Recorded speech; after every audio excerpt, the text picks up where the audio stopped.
right here at home as well. All right, Leah, thank you. And the ABC 7 team tonight with a North Suburban man who is on the front lines for Israel. It has been nearly a week now since Hamas stormed Israel in that surprise attack, triggering this all-out war. And our investigative reporter, Chuck Gowdy, with the Northbrook native who has joined the fight. Chuck? Robbie, Fletcher Valentine has traveled halfway around the world to get to his new job, from suburban Northbrook to northern Israel. The 32-year-old Glenbrook North graduate had already served in Israel's defense forces. Tonight, he's been reactivated and is now positioned on the Lebanese border. I'm on Israel's northern border. Fletcher Valentine's camp surrounded by crickets and terrorists. From up there in the Lebanon hills, Hezbollah terrorists regularly launch attacks across the border and Israel returns fire. The concern tonight is that Hezbollah from the north will take advantage of a Hamas war distracting Israel in the south. To prevent a two-front war, Israel has positioned these tanks and troops here on the Lebanon border.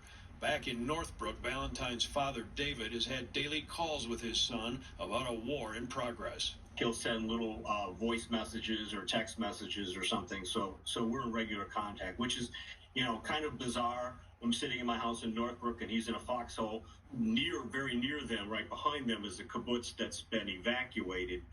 Some of the kibbutz security people came back and opened it up so that they could have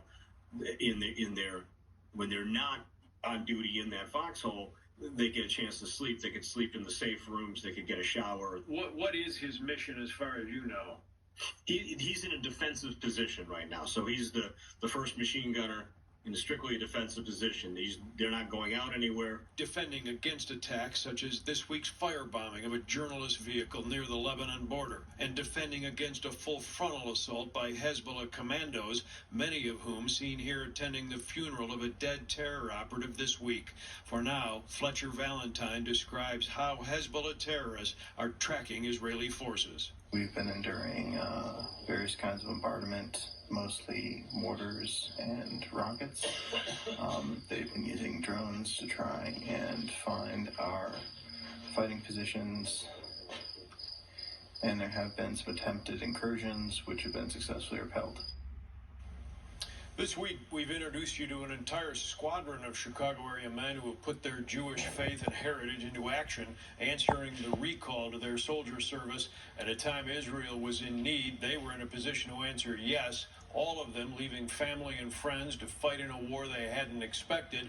They don't know how it will end or when.